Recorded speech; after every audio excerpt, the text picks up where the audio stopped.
Frères et sœurs, le père Petard a prononcé des paroles que personne ne s'attendait à entendre avec une telle clarté.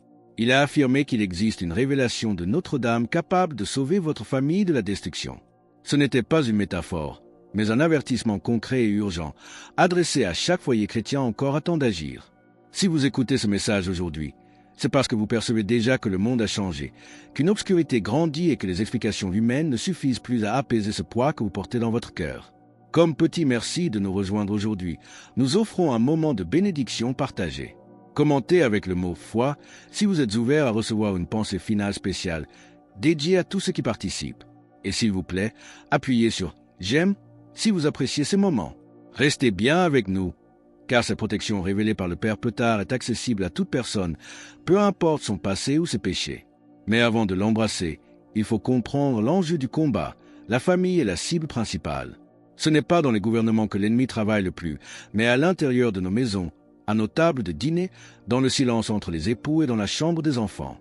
Le Père Petard avertit que de nombreux foyers se détruisent de l'intérieur sans même s'en rendre compte, laissant la lumière de Dieu s'éteindre peu à peu au profit des distractions du monde.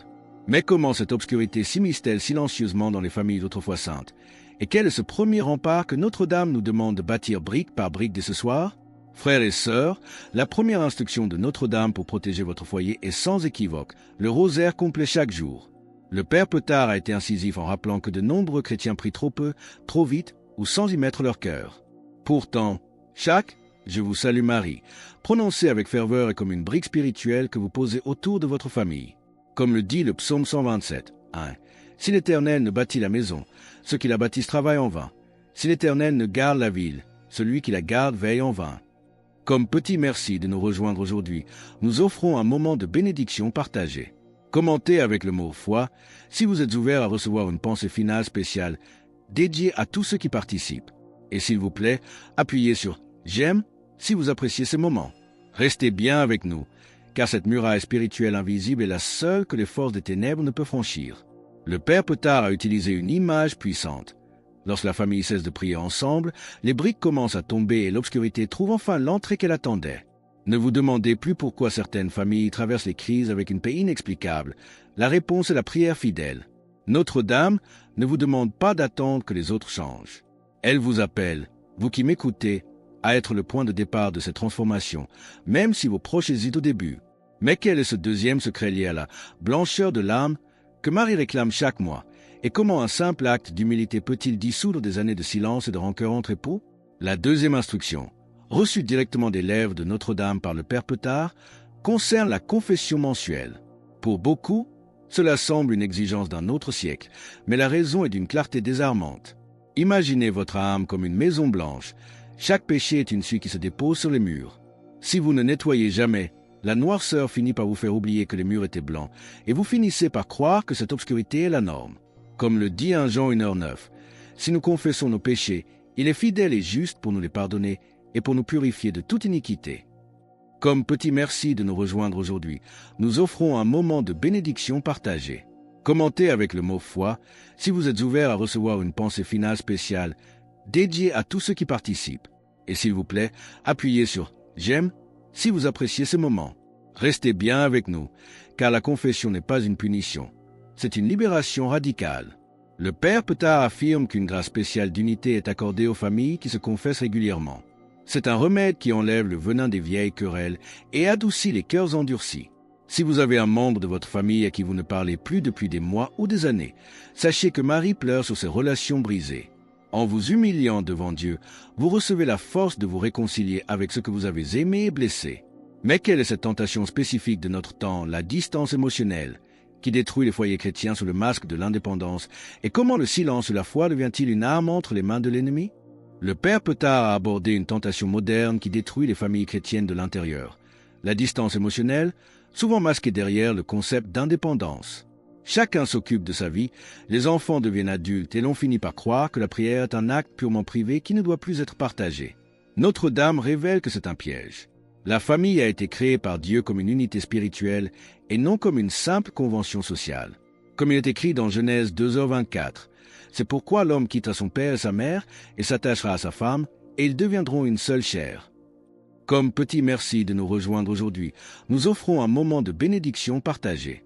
Commentez avec le mot foi si vous êtes ouvert à recevoir une pensée finale spéciale dédiée à tous ceux qui participent. Et s'il vous plaît, appuyez sur j'aime si vous appréciez ces moments. Restez bien avec nous, car ce détachement silencieux que personne ne déclare, mais que tout le monde ressent, est le résultat d'années sans prière partagée. Lorsque les membres d'une famille s'isolent spirituellement, l'ennemi travaille sur chacun séparément, les conquérant un par un dans leur solitude. Vous pouvez changer cela dès aujourd'hui. En ramenant le rosaire en famille et en brisant ce silence sur la foi, vous restaurez la présence de Marie comme mère de la maison. Le monde devient plus froid, les gens plus solitaires malgré les connexions numériques, et seule cette encre spirituelle peut stabiliser votre foyer. Mais qu'est-ce qui a fait pleurer tant de parents lors de l'intervention du Père Petard au sujet des jeunes? Et pourquoi votre prière est-elle l'unique fil de grâce qui retient encore vos enfants égarés? Le Père Petard a abordé la détresse des jeunes avec une émotion qui a bouleversé tous les parents présents. Il a affirmé que Notre-Dame porte un amour immense aux jeunes égarés, qu'elle voit non comme des rebelles, mais comme des enfants qui ont perdu le chemin de la maison parce que personne ne le leur a montré. Mais ne perdez pas espoir, le rosaire récité par une mère ou un père pour ses enfants possède un pouvoir qui traverse toutes les barrières. Comme il est écrit dans Lamentation 2h19, « Réponds ton cœur comme de l'eau, en présence du Seigneur. Lève tes mains vers lui pour la vie de tes enfants. » Comme petit merci de nous rejoindre aujourd'hui, nous offrons un moment de bénédiction partagée. Commentez avec le mot foi si vous êtes ouvert à recevoir une pensée finale spéciale dédiée à tous ceux qui participent. Et s'il vous plaît, appuyez sur j'aime si vous appréciez ces moments. Restez bien avec nous, car Marie travaille sur ses âmes en ce moment même. Pendant que vous priez, elle intercepte leur cœur. Le moment du retour est peut-être plus proche que vous ne l'imaginez, et votre prière fidèle est l'unique fil de grâce qui relie encore votre enfant à Dieu. Ne vous laissez pas décourager par leur silence ou leur indifférence. Le Père Petard a insisté, nous vivons le temps des derniers appels. Bien qu'aucune date ne soit donnée, il est clair que la fenêtre de miséricorde ne restera pas éternellement ouverte. La préparation n'est pas faite pour effrayer, mais pour munir chaque famille des outils nécessaires pour traverser les temps difficiles en paix. Mais quel est ce poison de la procrastination spirituelle qui tue l'âme à petit feu? Et pourquoi le jeûne est-il en réalité votre entraînement de survie spirituelle pour les crises à venir? Frères et sœurs, le Père Petard a abordé avec une dureté nécessaire ce qu'il appelle la procrastination spirituelle. C'est ce feu qui s'allume dans votre cœur en écoutant ces paroles, mais que vous étouffez en disant « Je commencerai la semaine prochaine » ou « après les fêtes ». Cette remise à demain est la seconde mort de l'âme, car elle diminue peu à peu votre sensibilité à la voix de Dieu. Comme le dit Hébreux 3h15, aujourd'hui, si vous entendez sa voix, n'endurcissez pas vos cœurs. Comme petit merci de nous rejoindre aujourd'hui, nous offrons un moment de bénédiction partagée. Commentez avec le mot foi si vous êtes ouvert à recevoir une pensée finale spéciale dédiée à tous ceux qui participent. Et s'il vous plaît, appuyez sur j'aime si vous appréciez ces moments. Restez bien avec nous, car cet entraînement passe aussi par le jeûne les mercredis et vendredis, comme Notre-Dame l'a demandé. Le jeûne n'est pas une souffrance inutile, c'est une déclaration de guerre spirituelle. Vous dites à Dieu que lui seul est plus important que vos besoins physiques. Une âme entraînée au jeûne ne s'effondre pas quand la crise financière ou la maladie frappe, car elle sait déjà puiser sa force ailleurs que dans les consolations matérielles. En ce 2 avril 2026, ne laissez pas passer une minute de plus. Ne laissez pas le silence s'installer à nouveau. Mais quel est ce secret ultime que le Père Petard a confié en conclusion, affirmant qu'en des décennies de ministère, il n'a jamais vu une famille qui pratiquait cette dévotion se détruire?